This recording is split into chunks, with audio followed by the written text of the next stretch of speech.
हमारी इस जय हिंद सभा में हमारे अखिल भारतीय कांग्रेस कमेटी की तरफ से हमारे मुख्य वक्ता, हमारे एआईसीसी के जनरल सेक्रेटरी मेरे बड़े भाई रणदीप सिंह सुरजेवाला जी, हमारे प्रभारी आदरणीय सुखजिंदर रंधावा साहब, हमारे नेता प्रतिपक्ष सम्माननीय टीकाराम जूली जी, हमारे पूर्व मुख्यमंत्री आदरणीय अशोक गहलोत साहब, हमारे अखिल भारतीय कांग्रेस कमेटी के जनरल सेक्रेटरी पूर्व उप मुख्यमंत्री सचिन पायलट जी, हमारे मध्य प्रदेश के प्रभारी एआईसीसी हरीश चौधरी जी, हमारे बहुत ही वरिष्ठ नेता आदरणीय हेमाराम चौधरी जी, हमारे एमपी उमेदाराम जी, कर्नल सोनाराम जी, ऋतिक मकवाना साहब, चिरंजीव राव जी, हमारे साले मोहम्मद साहब, रूपाराम जी, हमारे गोविंदराम मेघवाल जी, पद्माराम जी, हमारे रतन देवासी जी, शेखावत साहब, और किसका नाम तो नहीं रह गया भाई, जगदीश जांगीर साहब, हमारे मोहन डागर जी, आरसी चौधरी जी, तमाम सारे के सारे एमएलए बैठे हैं, एमएलए प्रत्याशी बैठे हैं, प्रदेश कांग्रेस कमेटी के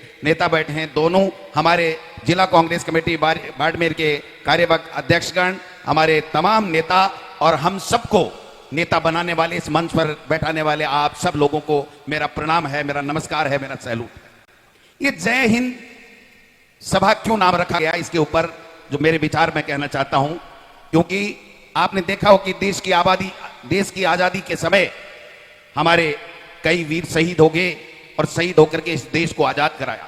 उसमें से एक नाम सुभाष चंद्र बोस भी है, और सुभाष चंद्र बोस जी ने जय हिंद का नारा दिया, और इस जय हिंद के नारे का मतलब है भारत की जय हो, भारतीयों की जय हो, हमारी सेना की जय हो, हमारे शहीद वीरांगनाओं की जय हो, और पूरे हिंदुस्तान की जय जयकार हो। ये जय हिंद सभा इसलिए नाम रखा गया है क्योंकि हमारी सेना का शौर्य, हमारी सेना ने जो पराक्रम दिखाया और दिखा करके जिस प्रकार से, चाहे वो बालाकोट स्ट्राइक हो, चाहे आज अब की बार पहलगांव में के बाद में जो दिखाया सेना ने शौर्य और पराक्रम, उसके कारण से पूरी दुनिया में यह मैसेज गया कि हिंदुस्तान अब किसी से डरने वाला नहीं है, किसी से दबने वाला नहीं है। हमारी सेना और सैन्य शक्ति इतनी मजबूत है कि दुनिया का कोई भी देश उनकी तरफ आंख उठा के नहीं देख सकता है। यह मैसेज गया, इसलिए जिस सेना ने यह मैसेज दिया, जिस सेना के कारण से हम भारत सुरक्षित है, हम सब एक हैं, सुरक्षित हैं, उसको जय हिंद सैल्यूट करने के लिए हम सब ने बाड़मेर में एआईसीसी के निर्देश के ऊपर यह सभा रखी है।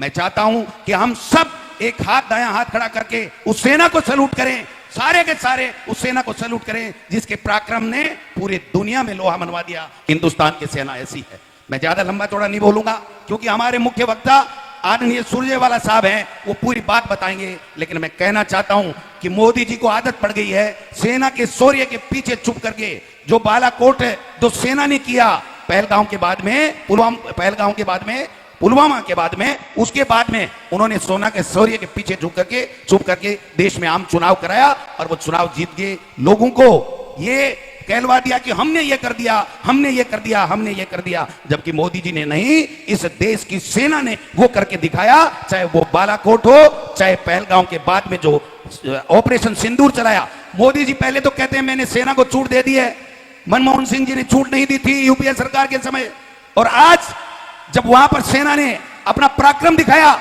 उसके बाद सेना की वर्दी पहन करके और तिरंगा यात्रा भारतीय जनता पार्टी से निकलवा रहे हैं और जगह जगह रैलियां कर रहे हैं। और हम पूछना चाहते हैं मोदी जी, जो ट्रंप कह रहा है कि मैंने मध्यस्थता करवाई, उस बात का क्या जवाब है आपके पास में? हमारे देश का नागरिक ये सुनना चाहता है कि मोदी जी आप बताइए कि ट्रंप झूठ बोल रहा है या मोदी जी आप झूठ बोल रहे हैं? ये देश की जनता जानना चाहती है। चाहते हो कि नहीं चाहते हो? चाहते हो ना? यही तो जय हिंद सभा का मकसद है। ये क्या करते हैं? राष्ट्र गद्दार हो, आप बोलते हो, आप हमसे सवाल पूछते हो, आप सेना पे अंगुली उठाते हो। अरे सेना पे अंगुली नहीं उठाते, जो तुम रात को ट्रंप से सौदेबाजी करते हो उसके ऊपर हम लोग सवाल उठाते हैं। और यह हमारा हर भारतीय का अधिकार है कि हम पूछे कि मोदी जी ट्रंप ने मध्यस्थता क्यों की। और सवाल इसलिए भी बनता है कि मोदी जी ने अमेरिका में जाके कहा था कि मेरे खून में मनी है, मनी, मैं गुजराती हूं, मैं व्यापारी हूं, और वो ट्रंप आज कहता है कि मैंने व्यापार का हवाला देकर के इस भारत के और पाकिस्तान के ऑपरेशन सिंदूर को सीज फायर करवाया। इसलिए मोदी जी आप पे सवाल उठते हैं। मैं पूछना चाहता हूं मोदी जी, आप ये बताइए कि वो जो पहलगांव में हमारे 26 भारतीयों को, निर्दोष भारतीयों को मार के चले गए, उसके बाद में आपने कोई हिसाब नहीं दिया और आप राष्ट्र के नाम संबोधन करके कहते हैं कि मैं किसी से दबने वाला नहीं हूं। हमारी सेना का पराक्रम है, शौर्य है, हमें किसी को दिक्कत नहीं है। आपसे ज्यादा भारतीय हैं, आपसे ज्यादा हम सेना का सम्मान करते हैं, लेकिन आप सेना के पीछे छुप करके अपनी राजनीतिक रोटियां सेक रहे हो। हम लोग उसके खिलाफ हैं। आपको बार बार राजनीतिक रोटियां नहीं सेकने देंगे।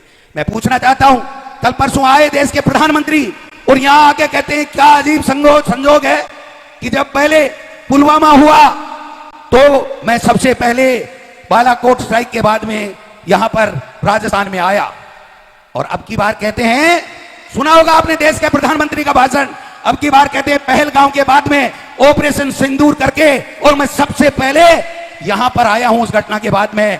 मैं पूछना चाहता हूं मोदी जी, आप बिहार के अंदर वहां के मुख्यमंत्री के साथ जो टिठोली कर रहे थे वो आप थे या आपका क्लोन था? ये देश की जनता जानना चाहती है, ये मैं पूछना चाहता हूं। आप कैसी कैसी बातें कर रहे हो, फौज की ड्रेस पहन करके, और ऐसे दिखा रहे हो जैसे आप ही गए थे वहां युद्ध पे। आप इस तिरंगा यात्रा के जरिए आप तो ये चाल खेल रहे हो बीजेपी को इस तिरंगा यात्रा के पीछे छुपने की। ये कांग्रेस पार्टी इसके पीछे आपको नहीं छुपने देगी। आपको जवाब देना पड़ेगा कि ये सीज फायर क्यों हुआ, और हमारे उन नौसेना जो शहीद हो गए उनका बदला कब लोगे, उन आतंकवादियों को कब पकड़ोगे। और जो अमेरिका कह रहा शिमला समझौता के ऊपर भी सवाल उठा के कि कश्मीर की मध्यस्थता मैं करूंगा। मैं पूछना चाहता हूं मोदी जी, देश का हर बच्चा नौजवान बूढ़ा सब पूछना चाहते हैं कि आपने अमेरिका को यह क्यों नहीं कहा अब तक कि आप होते कौन हो? कश्मीर की पंचायती करने वाले हम सक्षम हैं और हमारी सेना सक्षम है। ये बात मैं निवेदन करना चाहता हूं। आप सब लोगों को धन्यवाद दूंगा कि आप सब लोग आए हो। ज्यादा नहीं बोल करके मैं चाहता हूं कि हमारे एआईसीसी के हमारे जनरल सेक्रेटरी और इस जय हिंद सभा के अखिल भारतीय कांग्रेस कमेटी की तरफ से पधारे हुए मुख्य वक्ता आदरणीय सुरजेवाला साहब बोलेंगे, और हम सब सुन करके गांव-गांव में, ढाणी में, मोहल्ले में जाकर के सेना के पराक्रम को और ज्यादा मजबूत करने का काम करेंगे। और इस भारतीय जनता पार्टी जो सेना के शौर्य के पीछे छुप करके गंदी राजनीति कर रही है उसको उजागर करने का काम करेंगे। आप सब लोगों का बहुत बहुत धन्यवाद। जय हिंद, जय भारत, जय सेना।